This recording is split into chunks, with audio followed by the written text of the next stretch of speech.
ஒரு நாட்டில் ஒரு ராஜா இருந்தார். இவருக்கு எவ்வளோதான் ருசியாக ஒரு சாப்பாடு செஞ்சு கொடுத்தாலும் அதில் ஒரு குறை கண்டுபிடிச்சி சொல்லின்னு இருப்பார்.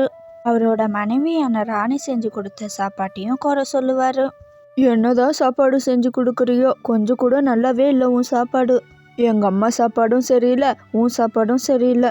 இன்றைக்கே ஒரு சமையல்காரரை வேலைக்கு வச்சாதான் இதுக்கு ஒரு தீர்வு கிடைக்கும். எல்லாரும் சாப்பிட்டு பார்த்தாங்க. என் சாப்பாடு நல்லா தான் இருக்குன்னு சொன்னாங்க. ஆனால் உங்களுக்கு மட்டும் பிடிக்க மாட்டேங்குது. உங்களுக்கு என்னதான் பண்ணுறதோ தெரியல. இதுக்கப்புறம் நான் சமைக்க மாட்டேன். நீங்கள் யாரை வச்சு எப்படின்னா சமைச்சுக்கோங்க, எனக்கு தெரியாது. மந்திரியாரே, இன்றைக்கே எனக்கு ஒரு சமையல்காரரை ஏற்பாடு பண்ணுங்க. சும்மா ஏனோ தானோன்னு சமையல் பண்ணக்கூடாது. நல்ல சமையல் தெரிஞ்சிருக்கணும் அவங்களுக்கு. இன்னும் 1 மணி நேரத்துலேயே ஒரு நல்ல சமையல்காரராக போய் கூட்டினுவாங்க. ஐயா, என்னை கூப்பிட்டதுக்கு ரொம்பவும் நன்றி. நான் தான் இந்த ஊர்லேயே பெரிய சமையல்காரர். உங்களுக்கு பிடிச்ச மாதிரியே ரொம்பவும் ருசியான சாப்பாடாக நான் செஞ்சு கொடுக்குறேன் ஐயா. என் சமையலை சாப்பிட்டுட்டு எப்படி இருக்குன்னு சொல்லுங்க ஐயா. பேசினதெல்லாம் போதும், முதல்ல சமையலை செஞ்சு எடுத்துன்னு வா. உன் சமையல் மட்டும் நல்லா இருந்தால் நான் 50 தங்க பொற்காசை உனக்கு இலவசமாக தரேன். உன் சமையல் நல்லா இல்லைன்னா அடுத்த நிமிஷமே இந்த அரண்மனையை விட்டு வெளியே போகணும். போய் சீக்கிரமாக செஞ்சு எடுத்துன்னு வா. அந்த சமையல்காரரும் ராஜா கேட்டாருன்னு வேக வேகமாக செஞ்சுன்னு இருந்தார். அந்த சமையலோட வாசனை அந்த அரண்மனை முழுவதும் பரவுச்சு. உன் சமையல் கொஞ்சம் கூட எனக்கு பிடிக்கவே இல்லை. என் கண்ணு முன்னாடி நிற்காத, இங்கேருந்து முதல்ல வெளியே போ. அவ்வளோ பெரிய சமையல்காரர் வந்து செஞ்சு கொடுத்தும் அந்த ராஜாவுக்கு பிடிக்கல. இந்த ராஜாவை என்னதான் பண்ணுறதுன்னு ராணியும் மந்திரியும் பேசிக்கின்னு இருந்தாங்க. அதுக்கப்புறம் வெளிநாட்டிலேருந்து சமையல் செய்கிறவங்கள கூப்பிட்டுன்னு வந்தாங்க.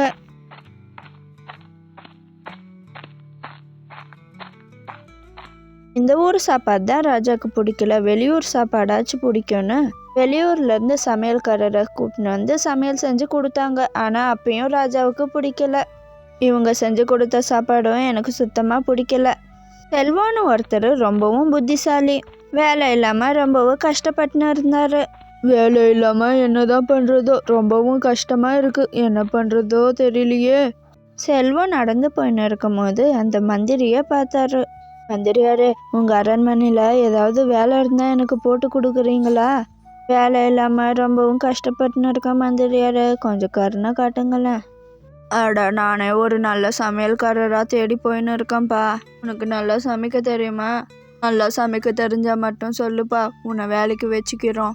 அதுவும் ராஜாவுக்கு பிடிச்சா மட்டும்தான் உன்னை வேலைக்கு வச்சுக்குவார். அவருக்கு எந்த சாப்பாடும் பிடிக்க மாட்டேங்குது, என்ன பண்ணுறதுன்னு எங்களுக்கே தெரியலப்பா. அட சமையல்காரரே, நான் நல்லா சமைப்பேன். ராஜாவுக்கு நான் சமைச்சு கொடுக்கட்டா? அட, என்னப்பா சொல்கிற, நீ நல்லா சமைப்பியா?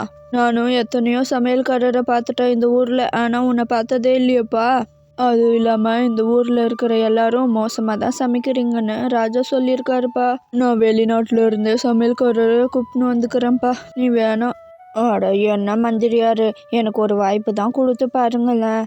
நான் சூப்பராலாம் சமைக்க மாட்டேன், சுமாராக தான் சமைப்பேன். ஆனால் என்னோட சுமாரான சமையலும் உங்கள் ராஜா சூப்பராக இருக்குன்னு சாப்பிடுவார். அட என்னப்பா நீ, சரி வா. எத்தனையோ பேருக்கு வாய்ப்பு கொடுத்தாச்சு, கடைசியாக உனக்கு ஒரு வாய்ப்பு கொடுக்க மாட்டேனா நான்? இதுக்கப்புறமும் சமையல்காரரை தேடுறதுக்கு என் உடம்புல தெம்பு இல்லைப்பா. எப்படியாவது ராஜாவுக்கு பிடிச்ச மாதிரி சமையல் செஞ்சு கொடுத்து அங்கேயே செட்டில் ஆகிற வழியா பாருப்பா. நீ தானே அந்த புது சமையல்காரன், கொஞ்சம் சீக்கிரமாக செஞ்சு எடுத்துன்னு வா, எனக்கு பசிக்குது. ராஜா, என்னோட சமையல் ரொம்பவும் சுவையாக இருக்கணும்னா நான் சொல்கிறதெல்லாம் கொஞ்சம் செஞ்சாதான் ராஜா சுவையாக இருக்கும். எது செஞ்சால் சுவையாக இருக்குமோ அதை போட்டு செஞ்சு எடுத்துன்னு வா சீக்கிரம். ராஜா, என்னோட சாப்பாடு ரொம்பவும் சுவையாக வரணும்னா எனக்காக நீங்கள் ஒரு விஷயத்த செய்யணும் ராஜா, அப்போ தான் சுவையாக இருக்கும். எது, நான் ஒரு விஷயத்த செய்யணுமா? என்ன நினச்சின்னு இருக்க நீ? நான் சமையல்காரனா நீ சமையல்காரனா? ஒழுங்காக போய் செஞ்சு எடுத்துன்னு வா. என்னாலலாம் சமைக்க முடியாது. என்னையே வேலை வாங்குறியா? ஐயோ ராஜா, நீங்கள் தப்பாக நினச்சின்னு இருக்கீங்க. உங்களை சமையல் செய்ய சொல்லலை ராஜா. என் சமையல் முடிகிற வரையும் ஒரு 6 மணி நேரம் எதுவும் சாப்பிடாம இருக்கணும் ராஜா. அது மட்டும் செஞ்சால் என் சாப்பாடு ரொம்பவும் ருசியாக இருக்கும், உங்களுக்கும் பிடிக்கும் ராஜா. அது மட்டும் இல்லாமல் என் சமையல் அறைக்குள்ளே யாருமே வரக்கூடாது ராஜா. ஓஹோ அப்படியா, சரி சரி, எனக்கு சாப்பாடு ருசியாக இருக்கணும், அதுக்காக என்ன வேணால் நான் செய்வேன். சரி சரி, இப்போத்துலேருந்து 6 மணி நேரத்துக்கு நான் எதுவும் சாப்பிடாம இருக்கேன். உன் சமையல் அறைக்குள்ளேயும் யாரும் வரமாட்டாங்க.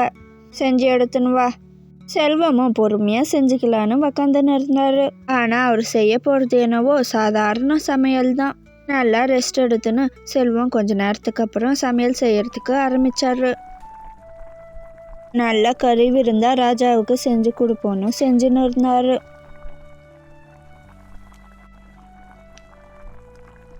இன்னும் எவ்வளோ நேரம் தான் காத்துன்னு இருக்கிறதோ, நமக்கு வேற ரொம்பவும் பசிக்குது. பசி தாங்க முடியலையே, என்ன பண்ணுறது? பேசாம கூப்பிட்டு பார்ப்போம், இன்னும் எவ்வளோ நேரம் ஆகணும். ஏன்ப்பா சமையல் செஞ்சு முடிச்சியா இல்லையாப்பா? இன்னும் எவ்வளோ நேரம் தான் நான் சாப்பிடாம இருக்கிறது? ரொம்பவும் பசிக்குதுப்பா எனக்கு. கொஞ்சம் சீக்கிரமாக செய்ப்பா, உதவிக்கு வேணா ஆளுங்களை அனுப்பட்டா? என்னால் முடியலப்பா, கொஞ்சம் சீக்கிரமாக சமைப்பா. அட என்ன ராஜா, நீங்கள் 6 மணி நேரம் சொன்ன, 5 மணி நேரம் தானே இருக்கு, இன்னும் 1 மணி நேரம் இருக்குல்ல. இன்னும் 1 மணி நேரம் மட்டும் பொறுத்துக்கோங்க, அதுக்கப்புறம் ருசியான சாப்பாடாக சாப்பிடுவீங்க. ஆளுங்கெல்லாம் வேணாம், நானே பார்த்துக்கிறேன் ராஜா. இந்த சாப்பாடு எப்படி இருக்குன்னு சாப்பிட்டு பார்க்கலான்னு ராணி வந்தாங்க. என்ன பண்ணி ஆஹா ஓஹோன்னு என்னென்னவோ கதையெல்லாம் சொன்னேன், பார்த்தா வந்து நார்மலா தான் இருக்கு. எந்த விட வந்து சுமாரா தானப்பா இருக்கு சாப்பாடு. கண்டிப்பா ராஜா இத நல்லா இல்லைன்னு தான் சொல்ல போறாரு. சரி, நான் போய் ராஜா கூப்பிட்டு வரேன் இரு, ரொம்ப பசிக்குதுன்னு சொன்னாரு. அடடோ, என்ன ருசியாக இருக்கு உன் சாப்பாடு, ரொம்ப சூப்பராக இருக்குப்பா.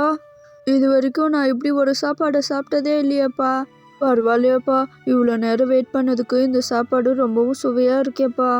செல்வம் சமைச்சது என்னவோ சாதாரண சாப்பாடு தான், ஆனால் ரொம்பவும் பசியில் இருந்ததுனால ராஜாவுக்கு ரொம்பவும் ருசியாக இருந்தது. எல்லாத்தையும் குறை சொல்ல பழகிட்டா நல்லது கூட கெட்டது போல தெரியும் ராஜா. ஆனால் மதிச்சு ஏற்றுக்குனா சாதாரண விஷயம் கூட சிறப்பாக தெரியும். செல்வத்தோட புத்திசாலித்தனத்தால் ராஜா கிட்ட இருந்து நல்ல பேரும் கிடைச்சது, 50 தங்க பொற்காசும் கிடைச்சது. அது மட்டும் இல்லாமல் இதுக்கப்புறம் ராஜாவுக்கு செல்வமே சமையல்காரராகவும் இருந்தார். இந்த கதை எப்படி இருந்துச்சு, இதில் இருந்து என்ன புரிஞ்சுக்கிட்டீங்கன்னு கமெண்ட்டில் சொல்லுங்கள் ஃப்ரெண்ட்ஸ். பாய்.